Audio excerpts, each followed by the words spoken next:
Yeah, let's do it. So yeah, welcome everyone. I'm William Morgan, not related to Jason. It's just a highly unfortunate coincidence.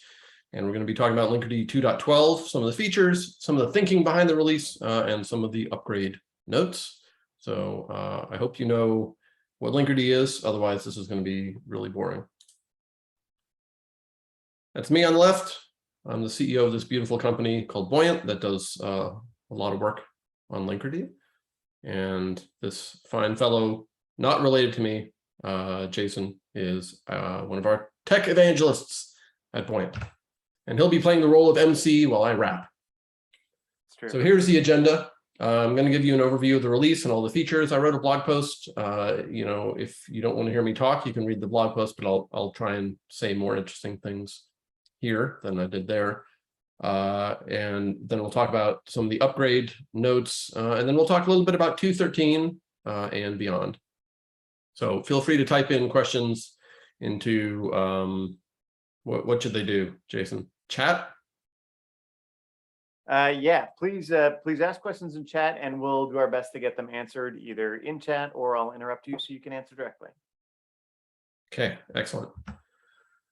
All right, so let's dive right on into it. Linkerd 2.12 was a very, very big release for us. And if you look at the theme from 2.9, 2.10, sort of, 2.11, 2.12, all have the same theme, which is around security. And 2.13, I think we'll start branching off a little bit, but the past couple of releases have been very security focused, especially on this idea of zero trust security, which I'll talk about briefly.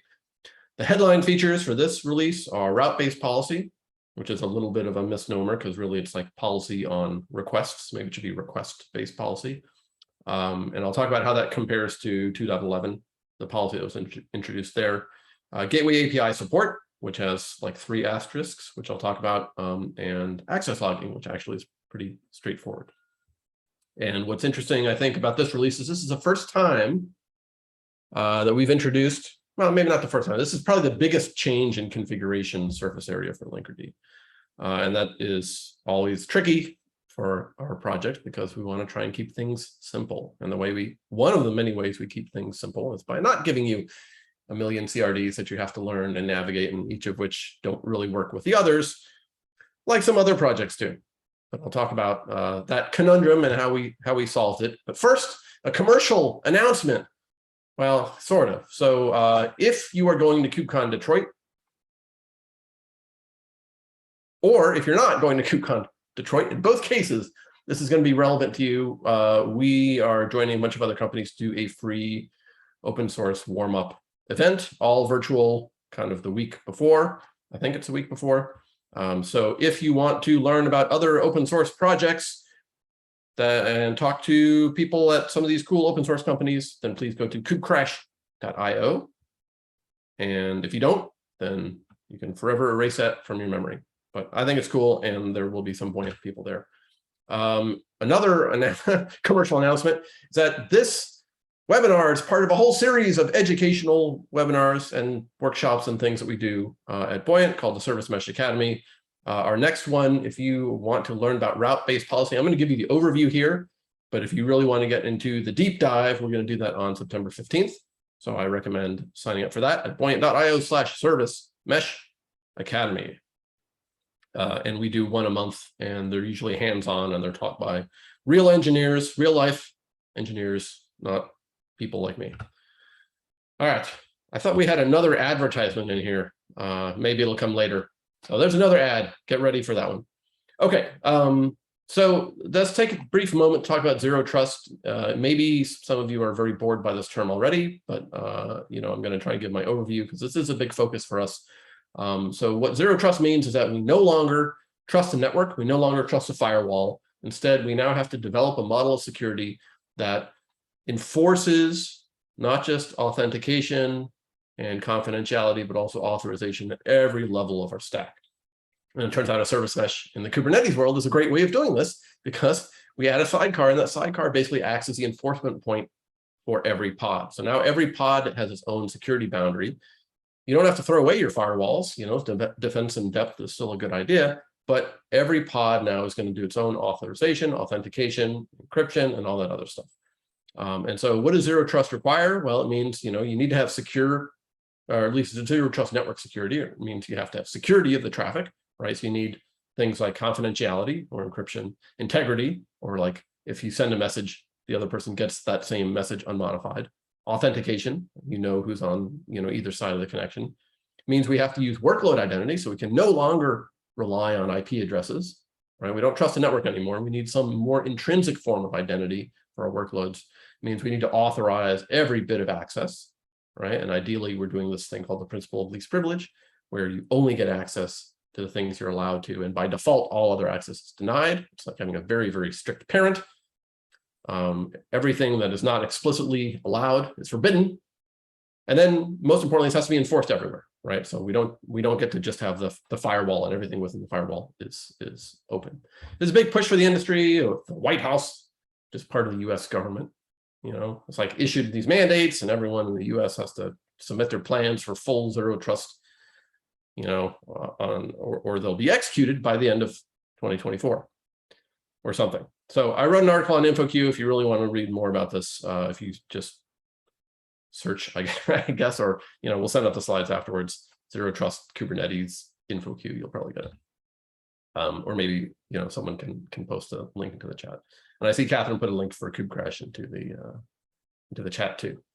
Okay, so if we align those requirements with what Linkerd does, right? Okay, confidentiality, integrity, authentication, right? That's mutual TLS. That's why Linkerd does mutual TLS. Mutual TLS sucks in a lot of ways. TLS is terrible in a lot of ways, but we do a lot to make it better. And in the constrained environment of a Kubernetes cluster, we can actually solve a lot of the problems with TLS for you. So that's cool. Workload identity, not network identity. So we use X509 certificates, which is part of how TLS talks about identity. We bootstrap them by looking at your service account. So if you have a Kubernetes service account for that workload, that is now the identity of that workload. And that is the basis, not just of all the fancy encryption and authentication, it's also the basis of all the policy stuff that we do. So make sure you're setting your service accounts properly. If you use a default service account for everyone, then you are being a naughty security person. Authorization of all access, okay, policy. So that's mostly what we're going to talk about today. And then, of course, enforcement everywhere. As I said, the sidecar model is great. It's great for that. Okay, so that's the context in which this release sits. Now let's actually talk about some of the first feature. And we're going to kind of wend our way between route-based policy and the gateway API, because for this release, the two are kind of intertwined. So in 2.11, we introduced what I'm now calling basic policy, which is the ability to authorize or to deny connections to a service based on workload identity. And in 2.12, our goal was extend that capability to requests. So not just one connection at a time, but one request at a time. Now, in order to do that, we have to specify what requests we're operating on.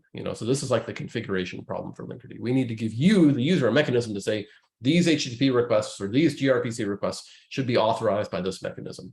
And we haven't really done that in Linkerd. We've kind of done that with service profiles in the past. They allow you to talk about routes and classes of requests, but they're limited and they have some structural issues. And foreshadowing in 2.14, maybe we're going to start reworking, maybe even earlier, we're going to start reworking service profiles to fit into the modern world with a nice deprecation plan that will definitely be easier for you than what Kubernetes does for you right now. Okay, so that was kind of the challenge, and we went through a bunch of iterations. Luckily, the Gateway API hit beta recently in Kubernetes, and that sparked the idea that maybe we can just start building on top of the Gateway API. So if you don't know what this is, it's a new addition relatively to Kubernetes, and it's designed to replace ingress. So the ingress resource is like this poor, underdeveloped, malnourished resource that is supposed to capture ingress traffic, but in reality, everyone has to build all this other machinery around it. So the idea with the Gateway API is, okay, let's actually try and let's do this right. Let's build an API that is capable of expressing the full range of all the complicated stuff you want to do for ingress. And they did a pretty good job. They actually did such a good job that a lot of it is repurposable for service mesh stuff, right? And part of the reason why is because they have these CRDs that describe how classes of traffic are routed. and how they're transformed and how they're delivered to services, right? And those are all ingress concerns, but that's also really what the service mesh is doing. So, the realization was, gosh, why don't we just use this to configure Linkerd? Great idea, genius idea. And what is nice about this is that the Gateway API already comes with your Kubernetes deployment. So we don't have to, if we do this right, we don't actually have to add more CRDs. You're stuck, you're stuck with these CRDs already. Now, we're going to find out, the ugly truth here. But before we do that, let me paint the beautiful picture. So Gateway API has this nice design with all these CRDs. They're all related to each other. There's this whole philosophy, which we don't really have to care about right now, about how like different roles might do different things with their CRDs, and like all that stuff is fine and good. Really, the thing that we're going to be interested in as a service mesh operator is this HTTP route thing. That's going to be really important. Okay, and then there's this idea in the Gateway API of policy attachment, which is kind of nice, which says, hey, we're going to have policy that's going to be configured as these CRDs, and we're going to attach these to various objects, right? So you can see in this example, which is not a service mesh example, but there's a gateway, object, and then there's a timeout policy that's been attached to it. And then there's a HTTP route object, and there's a retry policy that was attached to it. And then there's a service, and there's a health check policy. So basically where this is going is like Gateway API has a bunch of CRDs. So it's not one, right? You get like a collection, and they relate to each other in these weird ways. And that ends up being really useful. Not weird ways, in these beautiful ways. That ends up being really useful because that's part of what makes this whole thing so expressive. So anyways, let's, dive back into service mesh land. So it's close, but it's not quite there. The Gateway API isn't quite there for Linkerd today. It's a little ingress specific. If we really wanted to have a fully conformant distribution or implementation of the Gateway API, you'd have to implement a bunch of stuff that doesn't really make sense for Linkerd, like gateways. There's this active group that's modifying the Gateway API for service mesh use case called the Gamma Initiative. Sounds cool. We're involved. At some point, all this stuff hopefully will end up in a nice spot. But until then, we're going to do the very practical thing, which actually is pretty good, but not 100% good, which is we're just going to mirror a bunch of the Gateway API CRDs directly in Linkerd. So we're just going to copy and paste them into Linkerd.io namespace. Then we don't have to worry about making a fully conformant distribution, but we're setting ourselves up so that in future releases, assuming the Gateway API continues in a good path and doesn't go to the dark side, then we'll be able to swap over directly to the kind of the true types. And to the extent that there's an upgrade process for you, it'll be like a one-line change where you're just changing kind of the version string. So that's the goal. If you are interested in this and in my thoughts on standards and SMI and all that esoteric stuff, I wrote another article here, Linkerd and the Gateway API, and you can read all about my opinions. Okay, so anyways, route-based policy, right? So forget about all that. Route-based policy, it's here, and you get to configure it with these fancy types like HTTP route that come from the Gateway API, which you don't necessarily have to care about at all. Just it's nice. It's a nice type. Okay, and of course, route-based, like I said at the beginning, is a misnomer. It's you can talk about headers, you can talk about HTTP verbs, you can talk about whatever. And just like before, the policy approach we're taking in 2.12 has these two layers. So we have a set of default policies that you set via annotations, and you target a cluster or a namespace or a workload, and these are policies like deny all traffic, right? Or only allow mesh traffic, like kind of very blanket policies. And then on top of that, if you want to refine that, which you almost definitely do for deny all, we have the dynamic policies that you specify via CRDs, and that gives you the ability to be more fine-grained and to change things on the fly. Like the problem with annotations is they're not reread.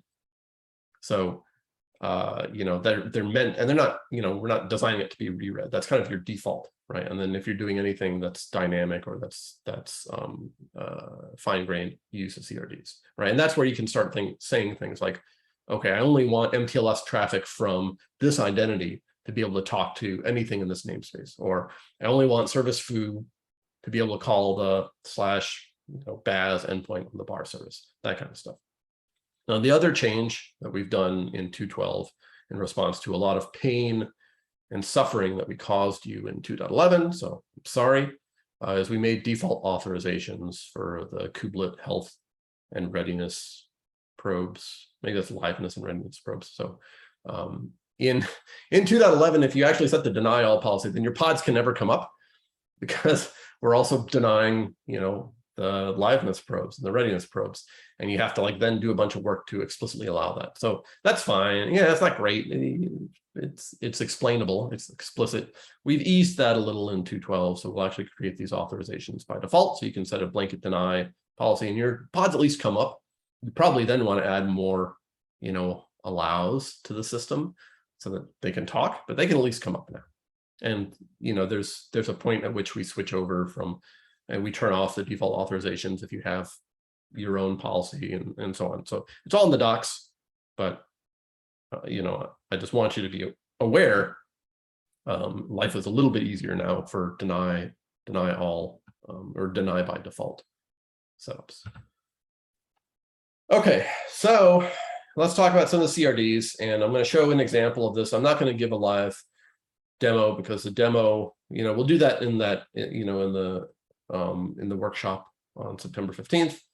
The demo is basically going to be like, look, this traffic works, and look, now the traffic doesn't work, right? Or maybe vice versa, depending on how exciting we want it to be. So we'll do the demo, in the actual workshop. But for now, it's kind of, I think of these, I didn't lay it out this way in the slides, but I kind of think of these as three classes of CRDs. There's a class of CRDs that are specific to what target, like what is the target of this policy object, which is the server and the HTTP route. There's a class of CRDs that say who is allowed, that control who is allowed to do this. So that's the two authentication CRDs in line 3. And then there's a class of CRDs in line 4 that actually do the mapping of like target to authentication. And like that mapping is policy as a whole. And you'll see this is already, it mimics, and we're reusing bits of what we introduced in 2.11, but we're making it a lot more gateway API style. And you'll see when we get into the CRDs on the next slide. So basically a server defines, just like before, just like in 2.11, it's a port across a set of pods in a namespace with some asterisks to that statement. So normally, or typically, often, this is one service, a server you're defined to a service, but sometimes it makes sense to target, the Linkerd metrics port across everything in the namespace. So it's not necessarily a one-to-one mapping. An HTTP route is a subset of HTTP requests to a server. So these are two ways of identifying the target of policy. So the HTTP route would be attached to a server, and it would define, like an individual method or something. Mesh TLS authentication, network authentication define, respectively policies based on either your mesh identity or based on network, your IP address. We're not supposed to do IP address stuff, in zero trust. Well, you're not supposed to rely only on that. You can still use it, right? And sometimes it's just really handy. And then finally, authorization policy maps, like I said, are one of our authentication objects onto one of our targets. In 2.11, we had the server authorization. That's basically been deprecated by the authorization policy. We haven't marked it as deprecated in this release. I think probably in 2.13 we will, and then another release or two after that we'll remove it. So you eventually will have to move off of server authorization, and my apologies for that, but we're setting you up very nicely to embrace the gateway API. Okay, so let's look at an example here, and I don't want to go into too many of the gory details. This is like a lot of YAML to stare at, but I've highlighted in yellow the kind, so we can see we actually have a server and an HTTP route in here. Can you see my mouse when I move it? Yeah, okay. We've got one type of authentication, and then we've got our policy that's going to map those things together. So let's start at the bottom. Let's start with the server. All right, so here we have a server that, if we look at this pod selector, okay, it has so first of all, the server has a name, authors-server, okay, that's its name. And if you look, it's got a pod selector that says, hey, I'm going to match every pod that has these labels, right? So there's some service in here that, has these labels, and it matches a bunch of pods, right? So that's our server. If we move now to our HTTP route, you'll see that this references that server. So this is saying I am a route of traffic on that server. I'm a class of traffic on that server. My name is authors get route. So you can kind of guess what this thing is doing. And then if we look at these rules, this is now stuff that, we're getting from the Gateway API. We have this matches block that has this set of paths, and the paths have, have a type and have methods and things like that. So basically what this is saying, which you can probably guess, is this route matches either a get to /authors.json or a get to /authors/ anything else, right? So this is a class of traffic on this server that we've defined. So does that make sense so far? Pretty exciting. Yeah, it's making sense to me. Yeah. We don't have any questions on that in the chat. We're talking folks, about. If you do have more questions, let us know. And like William said, there's another webinar that's going to be happening on the 15th that'll dive even deeper into this. Yeah, and there's a really good question here from Dominic. No additional configuration has to be done for HTTPS. That is, I'm going to have to answer that with a lot of words. So if by HTTPS you mean Linkerd is doing the MTLS for you, then no additional configuration has to be done. If by HTTPS you mean you have a client-initiated TLS call that Linkerd is proxying, Linkerd, then cannot man in the middle of that request. So we can't have an HTTP route there. But there are CRDs from the Gateway API that talk about TLS connections and allow routing based on things like SNI headers. So the answer is yes and no at the same time, depending on what you mean. All right. Well, sounds like you answered their question. We also had a question from Valentin about are these features GA in 2.12? Yep. So all of these types are, they're marked as V1 beta 1, but they are in 2.12 and they're ready for action. And then Aaron asked a question about the specifics on the path. Aaron, that's so there is a reason that they're both in there. And if you want to dive in a little bit more, it'd be good to attend the webinar on the 15th where we can talk about how to actually author policy a little bit more, unless you want to add anything to that here. Well, I think the slash in that path prefix, is the difference. Could you rewrite this with just one path prefix that's /authors and like no trailing slash? Maybe. I think this is like, how explicit do you want to make these route rules, right? Here, there's like a one-to-one correspondence with like what the service is actually doing. But yeah, probably, you could write, you could have a path prefix of just like /AU and like that might be sufficient too. Until you add, other routes to that service. Okay, so hopefully that makes sense. Yeah, and thank you, Flynn, for that note. Make sure you flip your chat to everyone. Okay, so so we've talked about the server, we talked about the route. Now over here, the mesh TLS authentication, right? This does not reference any of those things, right? So this does not explicitly reference the route or the server. This is just a authentication statement, and it has a name, authors get authn, which maybe is not the best name because it actually has nothing in here that is related to authors or get, right? This is just like, I would have called this, books and web app are allowed authn or something, right? Because what this says is whoever uses this authentication, the restriction is only traffic from services that have the identity books or web app are allowed, in this books app namespace are allowed to do this access. Okay. So that's what this authentication does. We're making use of TLS identities. These are going to be your service accounts and be all magically enforced through mutual TLS and X509 certificates and a bunch of other crap that you definitely don't want to have to think about. And then authorization policy here, finally, this is where we tie it all together. The beautiful hamburger patty in the middle that turns it from 2 empty slices of bread into a meal fit for a king. Authorization policy now references not just our authors get route target, right? Which is this thing, which in turn references the server, but also references the authentication that we just looked at here. So this is the thing that says, hey, now I have a policy and it is for this target and here are the rules. So there's like a million different variations of that, but hopefully from here you get the basic stuff, which is we're defining a target, we're defining an authentication. That authentication does not reference the target. It's like its own standalone thing, and then they get mapped together by authorization policy.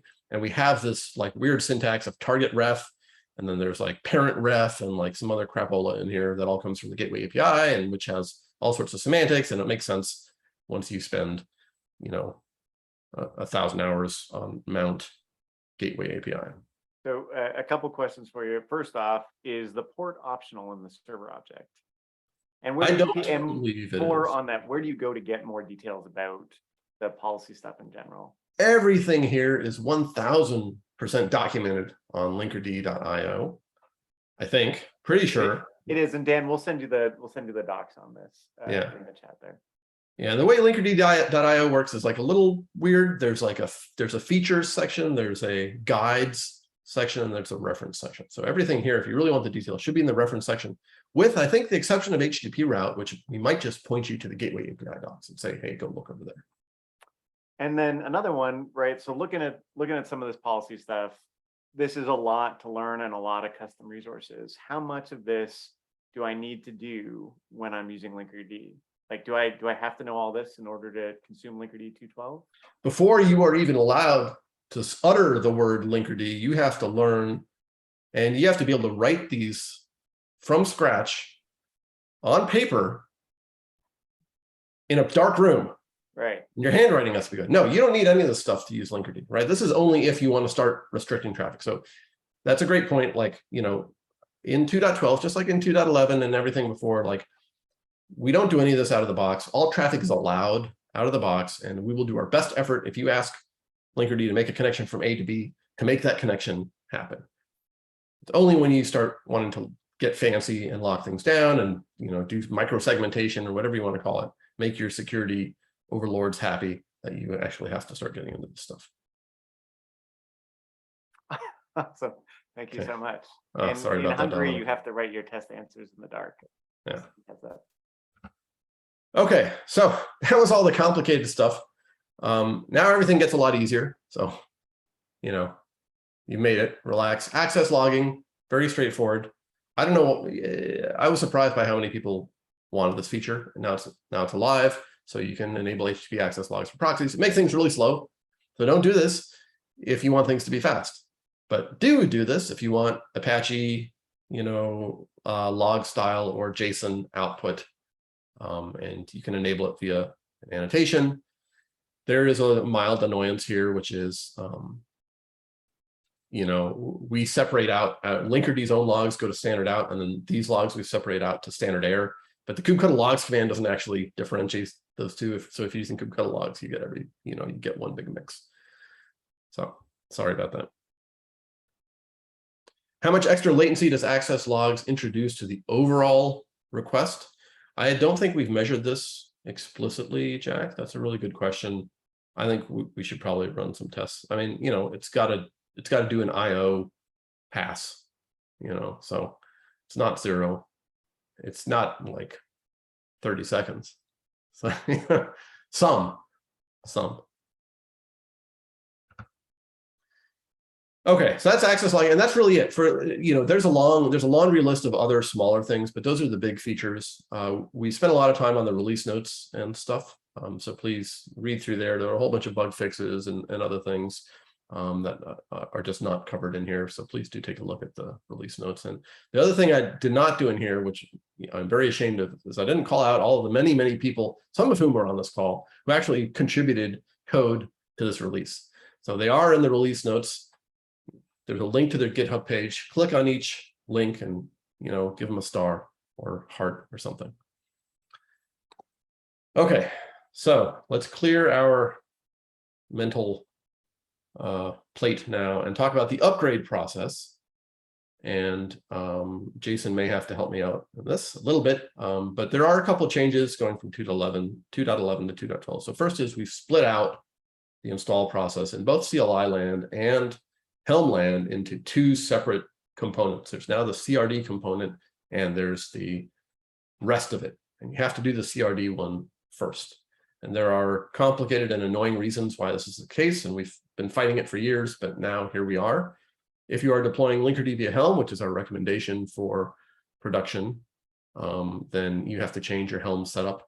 There's also a change here in, I think we changed the way we're versioning the Helm charts. So the Helm chart versions, Helm has two things. It has like a chart version and it has an app version. The app version says 2.11, sorry, 2.12, hopefully 2.12.0. The chart version says something random. And the chart version used to say 2.11 for the 2.11 release. So we've changed that.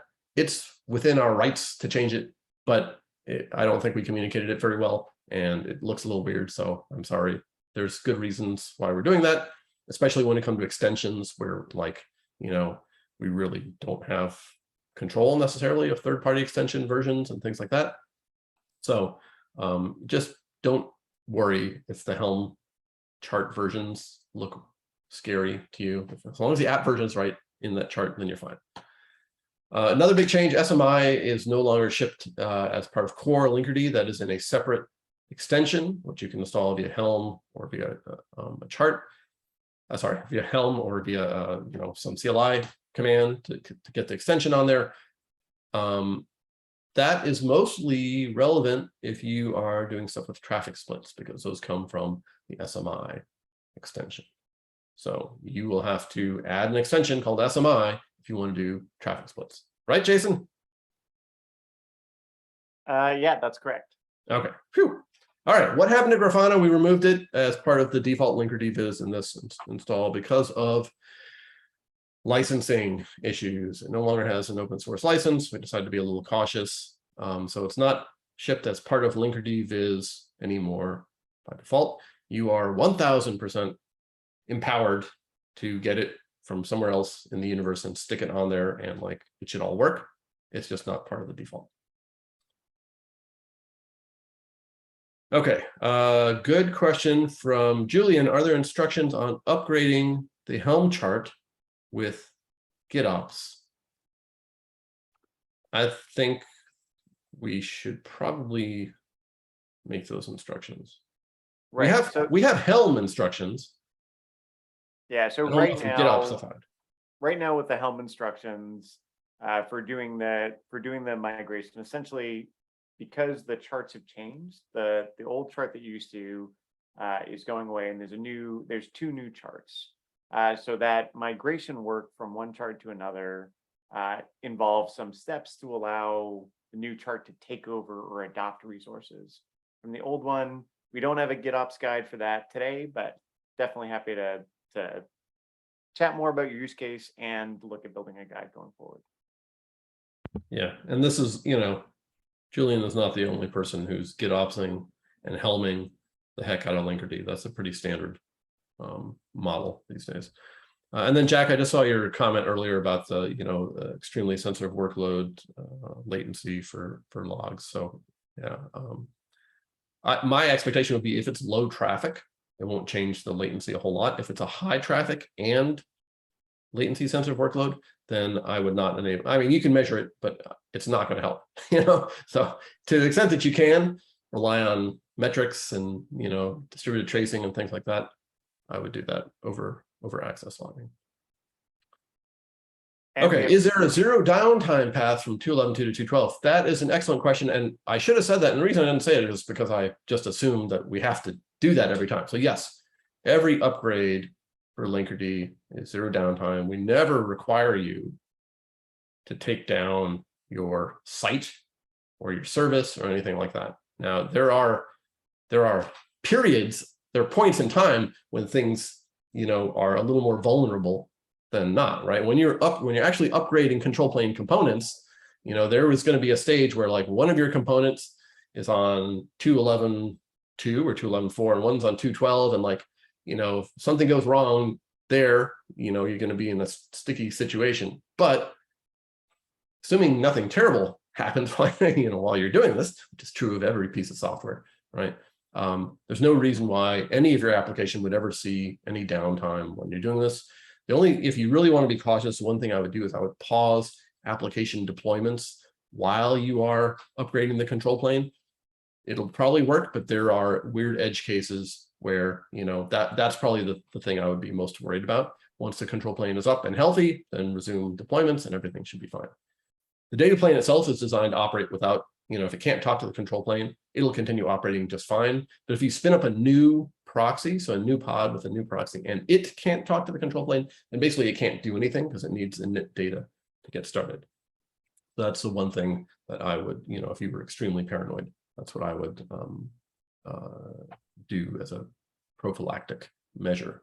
The other thing, I would recommend if you're really interested in zero downtime is make sure you are running Linkerd in HA mode. If you're not, then like everything I just said is not true. Right? So I'm assuming you're running in HA mode. Okay, upgrade paths. So yeah, you can use the CLI, which I don't recommend for production. You can use Helm, which we do. We have a very fancy managed service where we will manage Linkerd for you on your own clusters called Point Cloud. We will do these upgrades for you automatically and handle all sorts of error cases. So if you have a lot of money and you don't want to do this yourself, please talk to me after class. Things to watch out for. Jason, I'm going to hand these bullet points over to you.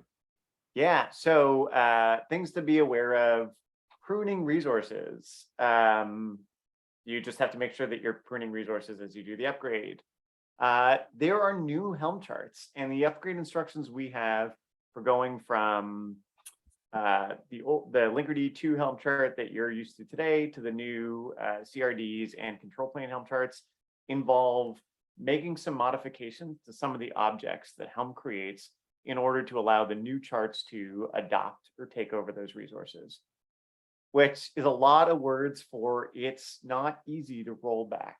So with all of this, please test what you're doing so that you're comfortable rolling forward and rolling back in your own way. And then last but not least, if you're using active traffic splits, there are steps for how do you ensure that you keep the SMI objects for the traffic split working as you go from 211 to 212.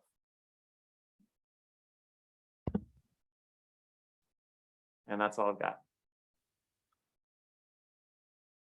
All right, thank you. Edgar asks, actually, first Alexander says, oh, we have some configuration issues with our emails. Thank you for that. We will dig into that. Actually, Alexander, if you could maybe forward one of the, I want to see which email it is specifically. If you could forward one of those to William at buoyant.io, that would be highly appreciated. But thank you. We will fix that.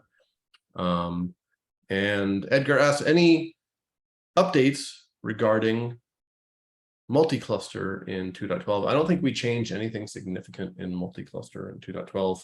Edgar, if you have a feature request, shout it out.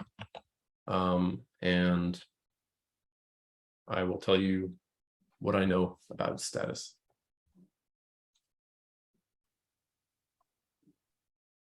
Okay, and I don't think we necessarily need to go into this unless, Jason, you think we do? Not a ton to say here. Just make sure you follow the document. Like I said earlier, follow the documentation, test, be sure you're confident with your pathway for upgrading to Linkerd 2.12. This is one of the more complicated upgrades I've seen since being here. Yeah, that's right. It's not like a huge lift. Yeah, it'll be easier than the one from 2.9 to 2.10. So, oh right, we do try and minimize this as much as possible. Right, and the complexity comes from the change in the Helm charts, right? So it's not like if you're using the CLI, it's not a big lift at all, actually. All right, so tiny bit on roadmap. So 2.13 is starting to come into focus now. I'd like to get this out this year if we can. We're going to try and keep it fast-paced. One thing that's not in here is 2.12.1 will be coming out in the next couple of weeks. There's a couple of things that we are already starting to see out there in the wild, so we will address that in 2.12.1. So if you haven't upgraded today, maybe wait a week or two and get the .1 sub .0. 2.13, which I said, as I said, it's targeted for this year. We're going to have circuit breaking finally and header-based routing. Those are also going to be based on gateway API primitives. So that's the other nice thing about adopting gateway API types is now we have a lot of configuration objects that we can start hanging these features off of, or vice versa. So we're going to try and keep that one pretty tightly constrained and see how quick we can get it out the door. 2.14 and beyond, a lot of stuff that we're looking at. One of the things we're looking at is ingress. That's right, might start doing ingress. Maybe not 100% of all ingress to all people, but I think we're ready as a project to tackle that. Mesh expansion is another thing that is top of mind for us. It's getting the proxy to be able to run outside of Kubernetes. Running the proxy itself is easy. Having it talk to the control plane gets a little more complicated. Having it have a mechanism for identity that makes sense outside of Kubernetes where we don't have service accounts, gets a little more complicated. There are issues that we have to sort through here, but that's definitely top of mind. JWT validation is another one. And there's like 100 other features, including probably some multi-cluster things on here, but those are the ones that are extremely top of mind for me. So as always, if you have feature requests, email them to Jason, who will respond with a complete solution immediately within 24 hours. Now, put them on GitHub or talk to us in Slack. See if there's a GitHub issue for that already and chime in. Your input is really helpful. Our only goal here is to make this project something that solves people's problems. So, the more you can tell us about what you're actually trying to accomplish and why you think you need this feature, the easier it is for us to kind of reason about the feature and to prioritize it. If it's, I want WASM support because I read a blog post about WASM, I also read that blog post. I think WASM's awesome, but that's not enough to drive the roadmap. So please tell us. And Jack says, proxy outside the cluster would be amazing. Oh, great. I agree, Jack.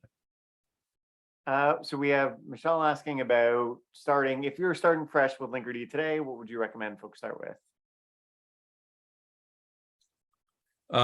Yeah, I would start with 2.12 for sure. That's got all the juiciest, most interesting features in it. And most importantly, it sets you up for everything we're going to do in 2.13 and beyond, which are all going to be built off of these gateway API types. So I wouldn't go back in time. All right, awesome. Any other questions? Folks, any other questions or comments? Now's a great time to add it. Earlier on, we had a question about supply chain security and Linkerd. Do you have anything to note on that topic? I don't think Linkerd is a solution for supply chain security, but as a project, we definitely take supply chain security seriously, and we use all of the tools that are available to us to make sure that we don't pull in, because Linkerd has a fair number of dependencies, that we don't pull in anything naughty. If there's something specific you're looking for that you think would make sense for Linkerd to tackle, by all means, it's an interesting area to talk about. So I'd be happy to hear it.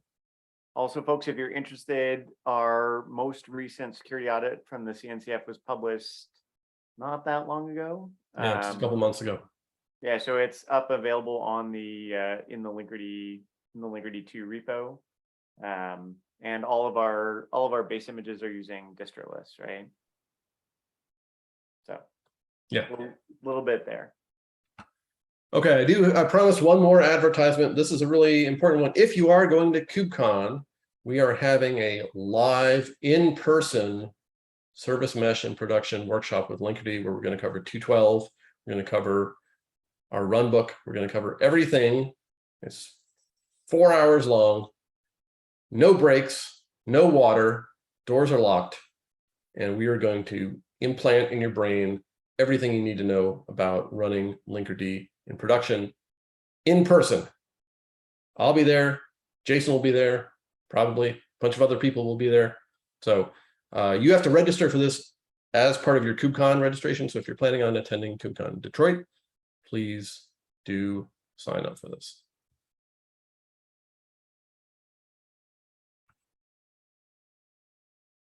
One more kube crash ad we talked about, and then thanks. Okay, so I'll spend 3 more minutes looking for questions. Let's see, any plans on adding visualization of policy auth on the Viz dashboard? That's a great question.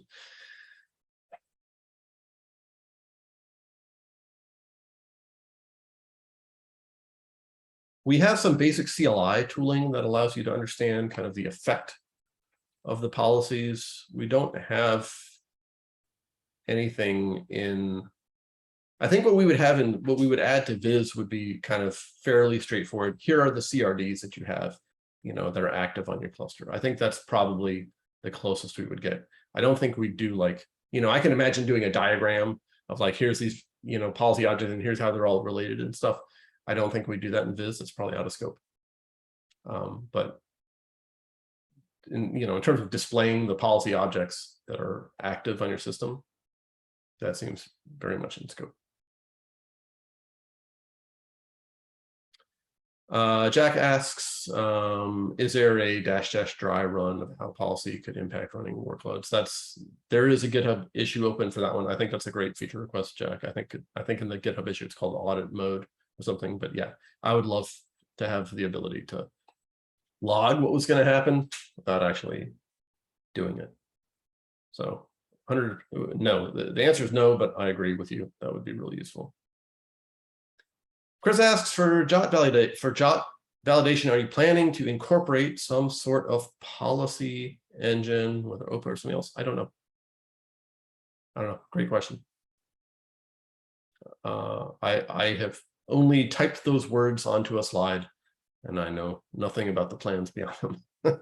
But yeah. With a lot of this stuff, folks, like like GitHub is the place to engage, right? They're going to talk about issues and use cases, and understanding why it is that you need JWT validation will go a long way to deciding what does it support, right? Or how is it implemented?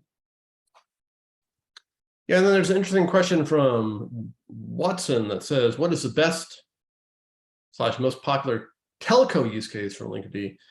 I don't know if I have a great answer. That's a good question, maybe not a good answer. I would say, kind of like any other good use case for Linkerd, I think Linkerd will be useful when you have Kubernetes, any use case where you have Kubernetes and where you really care about performance or simplicity, or you have a resource constrained situation, or you want to run on ARM hardware, with minimal memory or something like that. Like, those are all situations where I think Linkerd really excels.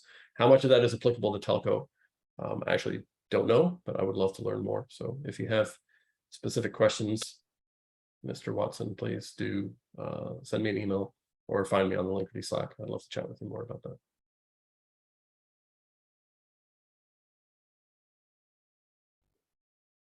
Okay, one last question, or should we call it a day?